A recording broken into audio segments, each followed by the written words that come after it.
জগন্নাথ বিশ্ববিদ্যালয়ের ছাত্র সংসদ নির্বাচনে শিবির সমর্থিত প্যানেলের ভূমিধ্বস বিজয় হয়েছে। আলহামদুলিল্লাহ। ছাত্রদল সমর্থিত প্যানেলের ভিপি ক্যান্ডিডেট ফাইট দিছে, তাও শেষ রক্ষা হয় নাই। যদিও ছাত্রদল প্যানেলের ভিপি ক্যান্ডিডেট কিন্তু গণ অধিকার পরিষদের, ছাত্রদল করা ছাত্র না। শিবির সমর্থিত প্যানেলের জন্য শুধু না, এটা জগন্নাথ বিশ্ববিদ্যালয়ের জন্য একটা ইতিহাস যে এটা জগন্নাথ বিশ্ববিদ্যালয়ের প্রথম ছাত্র সংসদ নির্বাচন। সকল জরিপ, বড় দল, বাঙ্গ মিডিয়া, বাঙ্গ সুশীল এবং গোয়েন্দা সংস্থার পরিকল্পনা ব্যর্থ করে দিল সাধারণ ছাত্রছাত্রীরা এইভাবেই। পুরনো আচার ব্যবহার দেখে এই সাধারণ ছাত্রছাত্রীরা তারা ছাত্রলীগের চাইতে কিংবা ছাত্র দলের চাইতে কিংবা অপরাপর সংগঠনগুলির চাইতে তাদেরকে ভালো মনে করেছে, ভোট দিয়েছে। আগামী 1 মাসের মধ্যেই যদি এই সমস্ত ক্যাম্পাসে আবার ভোট হয়, আমি আপনাকে লিখে দিচ্ছি ছাত্র শিবির পাশ করবে না।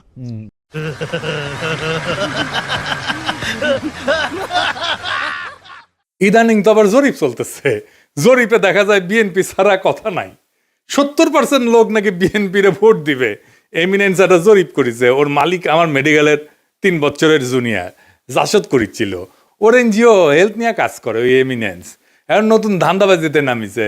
শামিম শুনো, 70% লোক বিএনপিরে ভোট দিবি, হদ দিবি, পাশা পাইতে দিলে হোগাত ছাপ্পা দিয়ে দিবি, হ্যাঁ ব্যালটে দিবি পাবলিকে। এই জগন্নাথের ইলেকশন নিয়েও জরিপ করেছিল, কইছিল ছাত্রদল জিতবি। সেটা আবার বাসস, তার মানে বাংলাদেশ সংবাদ সংস্থা ছাপিয়েছিল, মানে সরকারি সংবাদ সংস্থা। এটি মাহবুব মুর্শেদকে চাকরি দিছে আসিফ নজরুল। পুরা আওয়ামী লীগ আমলে আওয়ামী লীগের সাথে সিস্টেম করে চলিছে। মাঝে মাঝে কুরকুরে নিয়ে উঠলে আমার নিয়ে স্ট্যাটাস মারতো। এটা আছে না, সুশীল গেরে একটা কুরকুরে নিয়ে আছে, পিনাকিরে নিয়ে স্ট্যাটাস মারে, আসলে আওয়ামী লীগ। কিন্তু মাঝে মাঝে আবার ভাব দেখায় আমি আওয়ামী লীগ না। ওরে নিয়ে এমডি বানাইছে বাসসের। মানে বাসসের এমডি হবে সাংবাদিকতার সিনিয়র সাংবাদিক, তা না ওক নিয়ে বসেছে। এইভাবে আসিফ নজরুল বহুত বালসালরা চাকরি দিছে। এখন সব কয়টা বিএনপির সার্ভিস দিতেছে, এইভাবে সার্ভিস দিতেছে। এরা জানে বিএনপি ক্ষমতা না আসতে পারলে হোগাত লাতি দিয়ে খেতাবে, তাই হোগা দিয়া পাহাড় ঠেলিচ্ছে। যেটি লাতি খাবি সেটা দিয়ে পাহাড় ঠেলিচ্ছে। এইগুলা এভাবে পুরা প্রফেসর ইউনূসের প্রশাসন বিএনপির জন্য খাটিচ্ছে, অভিনব উপায়ে খাটিচ্ছেন। এটা কথা কয়েনি প্রফেসর ইউনূসের প্রশাসন, উপদেষ্টা মণ্ডলী শুনেন, মন দিয়ে শুনেন। বৃহত্তর বিএনপির প্রফেসর ইউনূসের উপদেষ্টা পরিষদের শাখার সদস্যরা এবং প্রশাসনে বিএনপির লেসপেন্সাররা শুনে রাখেন, আপনারা রাষ্ট্রের কর্মচারী, ওই রাষ্ট্রের মালিক জনগণ, বিএনপি না। মাথায় রাখেন, একদিন না একদিন জনগণের সরকার আসবে ক্ষমতাত, সেদিন কিন্তু কোনো ছাড় পাবেন না। সেই সরকার প্রফেসর ইউনূসের সরকারের মতো ধ্বজভঙ্গ সরকার হবে না। সেই সরকার হবে জুলাইয়ের আগুনে উদ্দীপ্ত সরকার। হোগার চামড়া কিন্তু তুলে নেওয়া হবে, মাইন্ডি পলাহে পারবেন না।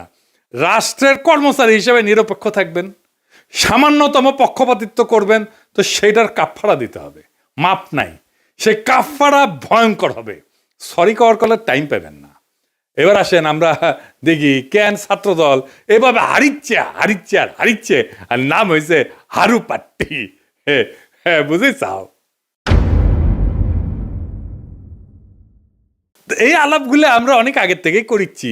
প্রথম কারণ হইতেছে তাদের দীর্ঘদিন ছাত্রদলে কোনো রিক্রুটমেন্ট নাই, নতুন ছাত্র ঢোকেনি। না ঢুকলে দল থেকে আওয়ামী বিরোধী ছাত্র রাজনীতি তো বন্ধ থাকে নাই, তাই না? ওরা কয় যে শিবির আছে কারণ ওরা গুপ্ত রাজনীতি করছে। তা আওয়ামী বিরোধী ছাত্র রাজনীতি কি বন্ধ ছিল? ছাত্রলীগের লুঙ্গির তলে ছিল নাকি শিবির? নূরের দল তাইলে কেমনে তৈরি হইল? নাহিদ আসিফরা কিভাবে তৈরি হইল? ওরা তো গুপ্ত রাজনীতি করে নাই। শিবির প্রকাশ্য রাজনীতি করে নাই, কারণ সে বিপ্লবী রাজনীতি করছে।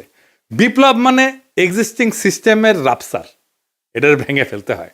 যেই শক্তি প্রকাশ্য সে ইতিমধ্যে রাষ্ট্রীয় নজরদারির ভিতরে থাকে, তাই সে রাপসার করতে পারে না এক্সিস্টিং সিস্টেমকে, বিপ্লবী হইতে পারে না।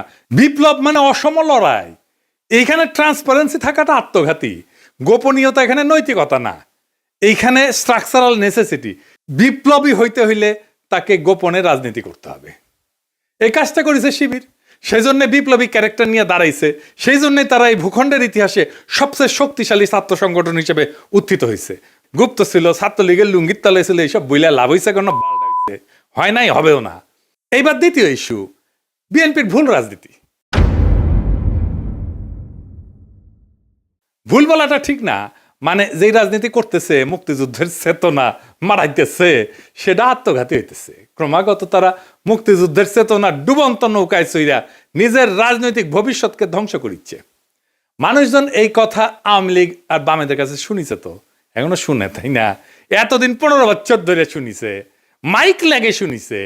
তারা এই কথার প্রতিধ্বনি যখন বিএনপির কাছে শুনে, সে তখন মনে করে আরে এটা তো আওয়ামী লীগ, এটাই তো ইন্ডিয়ার বন্ধু।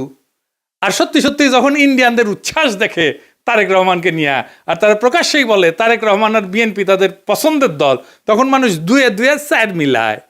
সুবীর ভৌমিকের কথাটা আবার শুনেন, এডিটর সাহেব শুনান। ভারত বাংলাদেশে কোন সরকার চাইবে? খুব সোজা উত্তর আমি তোমায় দিয়ে দিচ্ছি। Awami League is not in election, next best option is BNP, obviously not Jamaat. তারা অলরেডি 50 লাখ লোক নিয়ে জেহার টেয়াদের হুমকি দিচ্ছে, ফলে জামাত অবভিয়াসলি ইন্ডিয়া চাইবে না। অত অনেক কথা, ডিপ্লোম্যাটিক কথা বলে তো লাভ। কানেকশনটা হচ্ছে 71। আমরা একসাথে, আমার সৈন্য এবং মুক্তিযোদ্ধারা রক্ত ঝরিয়েছে, সেই সুবাদে Awami League. This is the historical fact. তো এই জায়গাতে হঠাৎ করে আজকে অন্য কিছু ডাইনামিক্স চলে আসবে, এটা তো আশা করাটাও ভুল। কিন্তু যে গভর্নমেন্ট আসবে তার সাথে ইন্ডিয়াকে তো ডিল করতে হবে। শুনেছেন? এই সুবীর ভৌমিকের কথাটা কাইটে নিয়ে মোবাইলে সেভ করে রাখবেন, আর ভোটার ক্যাম্পেইনে গেলে এটা ভোটারদের শুনেবেন, কাম সারা হয়ে যাবে। ভোটার পাশায় ছাপ দিয়া ভোট দিবে বিএনপিতে। আর তার উপরে যদি দেখে সেই আওয়ামী লীগের অলিগার্ক লবণ কামালদের সাথে তারেক রহমানের হাত মিলায়, তখন পাবলিকে বুঝে যায় এটা সেই আগের বন্দোবস্ত। আমরা হাসিনাকে তাড়াইছি, কিন্তু তার তৈরি বন্দোবস্ত এখনো আছে, আর এই বন্দোবস্তের মালিকানা নিছে বিএনপি। আওয়ামী লীগের এই বন্দোবস্ত, এই শক্তি বিএনপিকে আশ্রয় করে আবার শক্তি নিয়ে ফিরে আসতেছে, যেন আপা চট করে ঢুকে যাইতে পারে। ইউনিভার্সিটিগুলোতে বিএনপির এই অবস্থা হইতো না যদি আমার চাইনিজ বুদ্ধি নিত। সেটা তো বিএনপি শুনবে না, সে শুনবে ভুট্টো সাহেবের কথা। যাই হোক, আমার ক্ষুদ্র ভাতারা কবে আন্নার কাছে দাদা সব স্ট্র্যাটেজি থাকে না, তা থাকে না। তাই স্ট্র্যাটেজি আমি বানাইবার পারি, কয়া দিতেছি, কমো কয়া দি। এখন তো কয়া দিলেও কোনো লাভ করবার পারবি না, কিন্তু কয়া দি যে কেমনে এটা করা যায় গেল নি। আসেন এটা শুনি দেখি, মজা পাবেন কলে। ছাত্র দলে যে রিক্রুটমেন্ট নাই, এটা তারেক রহমান সহ সব বিএনপি নেতারা জানে, স্থায়ী কমিটির সবাই জানে, স্বীকার করে, কিন্তু এইটারে কেমনে ম্যানেজ করবে সেটা জানে না। এই প্রসঙ্গে একটা প্রফেশনাল গল্প বলি আর কি, খুব বেসিক কনসেপ্টের গল্প আর কি। প্রোডাক্ট লাইফ সাইকেলের মার্কেটিংয়ের একটা খুব বেসিক কনসেপ্ট কি সেটা, যে কোনো প্রতিষ্ঠানের, মানুষের, দলের, পণ্যের একটা লাইফ সাইকেল থাকে বা জীবন চক্র থাকে। মানে জন্ম, বেড়ে ওঠা, তারুণ্য, যৌবন, বার্ধক্য, মৃত্যু, মানুষের যে জীবন চক্র ঠিক তেমন একটা দলের বা পণ্যের ঠিক এরকম লাইফ সাইকেল বা জীবন চক্র থাকে। প্রথমে এটাকে বলা হয় ইন্ট্রোডাকশন বা উদ্ভব পর্ব, গ্রোথ বা উত্থান পর্ব, ম্যাচুরিটি বা আধিপত্য পর্ব, ডিক্লাইন বা পতন পর্ব। শিবির আছে উত্থান পর্বে, ছাত্রদল আছে পতন পর্বে। বুঝছাও, এইটা সব দেখে দেন কে কোনটি আছে। এই লাইফ সাইকেলকে চাইলে এক্সটেন্ড করা যায়। ম্যাচুরিটিতে আসলে আলাদা স্ট্র্যাটেজি নিতে হয়, যেন আবার নতুন কইরা সে উত্থান পর্বে চলে যেতে পারে। এই পতন পর্ব শুরু হইলেও আবার তাকে উত্থান পর্বে নিয়ে যাওয়া যায় কলে কিছু কিছু বিশেষ ক্ষেত্রে, কিন্তু একটা জায়গা আনা যায় না। সেটা হইতেছে হিস্টোরিক্যাল লেজিটিমেসি কোলাপস যদি হয় পলিটিক্যাল পার্টির ক্ষেত্রে। এটা শুনতে খটোমটো লাগলেও সোজা কলে, খুবই সোজা। মানে আমি যা বইলা আমার বৈধতা আনিছি তার উল্টা কাজ করলে লেজিটিমেসি কোলাপস হয়। এইটা ছাত্রদল আর বিএনপি দুইটারই হয়েছে। বিএনপি মুক্তিযুদ্ধরে তার পলিটিক্যাল অ্যাঙ্কার বানাইছে, উঠি খুঁটি গাড়িছে, কিন্তু বিএনপি ছিল আওয়ামী লীগের মুক্তিযুদ্ধের বয়ানের অ্যান্টিথিসিস। মুক্তিযুদ্ধ হয়েছে বাঙালি জাতীয়তাবাদের স্লোগান নিয়ে, তাই না? সংবিধানে তো ঢুকেছে। তো বিএনপি আসছে বাংলাদেশি জাতীয়তাবাদ নিয়ে।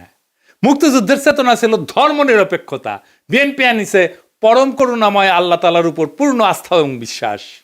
আওয়ামী মুক্তিযুদ্ধের লক্ষ্য ছিল সমাজতন্ত্র, বিএনপি কইছে না না, সমাজতন্ত্র মানে যদি হয় অর্থনৈতিক এবং সামাজিক ন্যায় বিচার, তাইলে ঠিক আছে, অন্য সমাজতন্ত্র আমি মানি না। বিএনপি ওইটা নিয়ে লেজিটিমেসি পাইছিল, ওই লেজিটিমেসি কোল্যাপস করেছে 2024-এর 5ই আগস্টের পরে, যখন মুক্তিযুদ্ধ। এই জন্যই বিএনপি জিততে পারবে না। সামনের ইলেকশনে।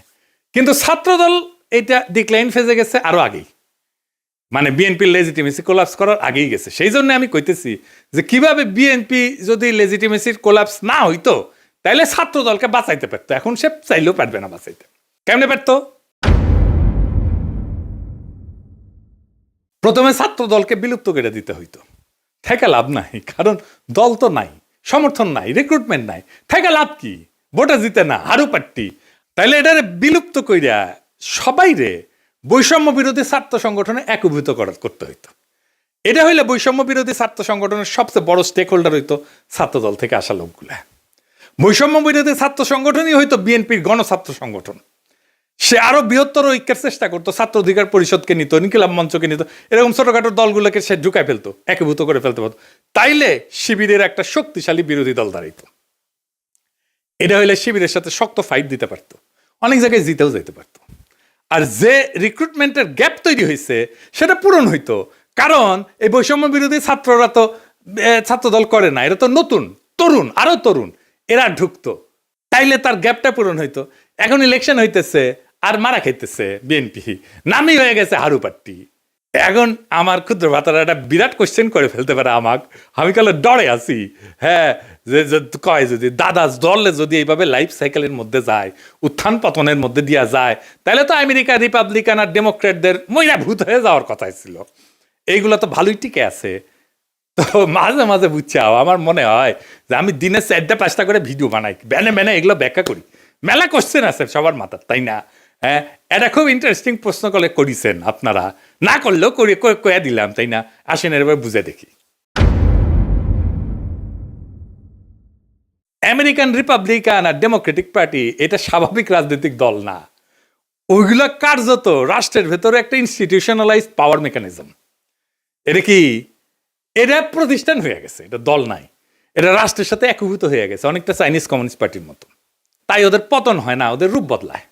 এই যে লাইফ সাইকেল থিওরি, যে জীবনচক্র থিওরি যেটা কইলাম, এটা কাজ করে হয়েছে, এটা ক্লাসিক রাজনৈতিক দলের মতো, ক্লাসিক রাজনৈতিক দল যেগুলো আদর্শিক দল বা ক্যারিসমেটিক লিডার আছে, যেমন মুজিবের দলের মতো, জামাতের মতো, শিবিরের মতো, কমিউনিস্ট পার্টির মতো, রেভলিউশনারি বা পোস্ট কলোনিয়াল দল কংগ্রেসের মতো, এবং দুর্বল রাষ্ট্র কাঠামোর দেশে Bangladesh, Pakistan, Africa, Latin America, এই সমস্ত জায়গায় এই সমস্ত থিওরি খাটে দলগুলোর ক্ষেত্রে। কংগ্রেসের মরে যাওয়া দেখে বুঝতে পারতেছেন, বিজেপির উত্থান থেকে বুঝতে পারতেছেন। আমেরিকান পার্টিগুলো আলাদা, রিপাবলিকান পার্টি, ডেমোক্রেটিক পার্টি, কোনোটাই কোনো ইডিওলজি না, কিন্তু কোনোটা একজন লিডারের উপরে দাঁড়ানো না, আদর্শিক নেতা নাই, কোনোটা একটা শ্রেণীর একচ্ছত্র প্রতিনিধি না, বরং এরা হইলো একটা নির্বাচনী ঐক্যের একটা ফ্রন্ট। এবং এরা কখনো পতন হয় না কয়েকটা কারণে, আমি এটা করে বলি। এক নম্বর হইতেছে 2 পার্টি সিস্টেম, এখানে 3 নাম্বার পার্টি এসে ক্ষমতার অংশ হওয়া এক্সট্রিমলি ডিফিকাল্ট। সেই জন্য এই 2 পার্টির বাইরে আসলে কেউ যাইতে চায় না, রিস্ক নেয় না।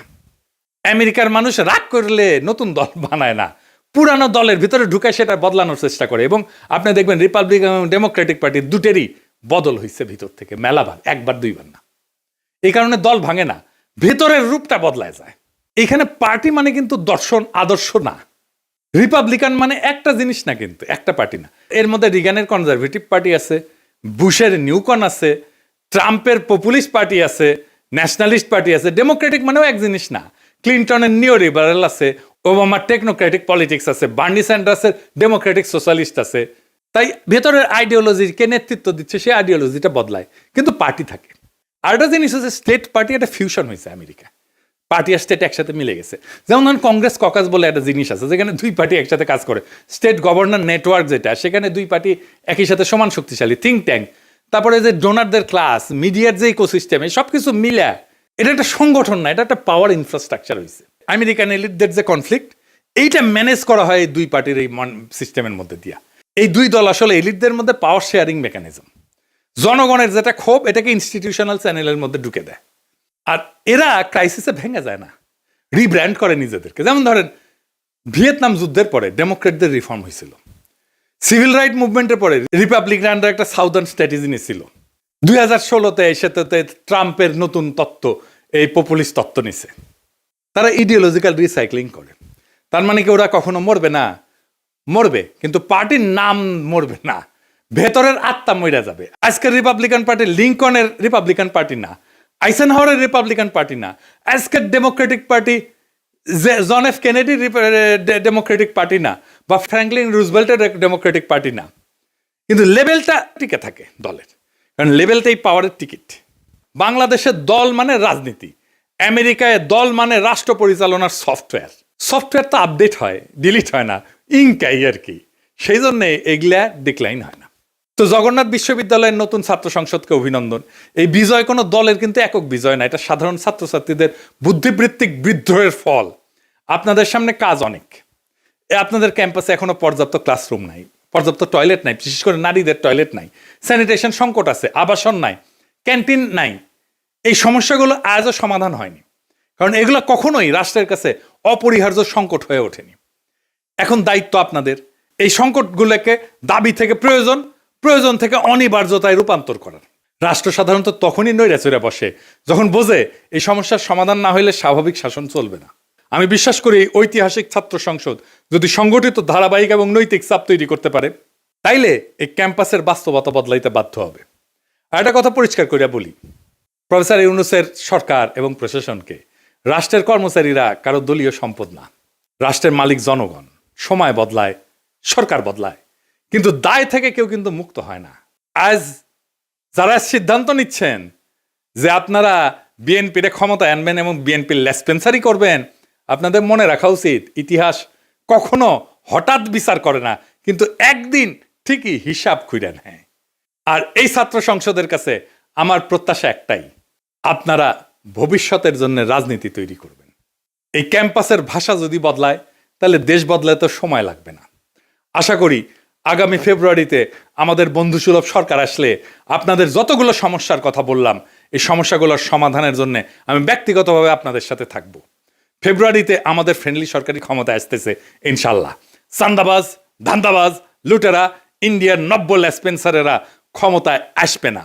আমি যে এপিসোডের পরে ইনকিলাব বলি, ওইটা কিন্তু শুধু স্লোগান না। ইনকিলাব মানে বদল, ইনকিলাব মানে বিপ্লব, ইনকিলাব মানে ভেঙ্গা চুইরা নতুন ভাবে গড়ে তোলা, ইনকিলাব মানে দেশ এবং জাতির জন্য অপরিহার্য হইয়া ওঠা। ইনকিলাব জিন্দাবাদ।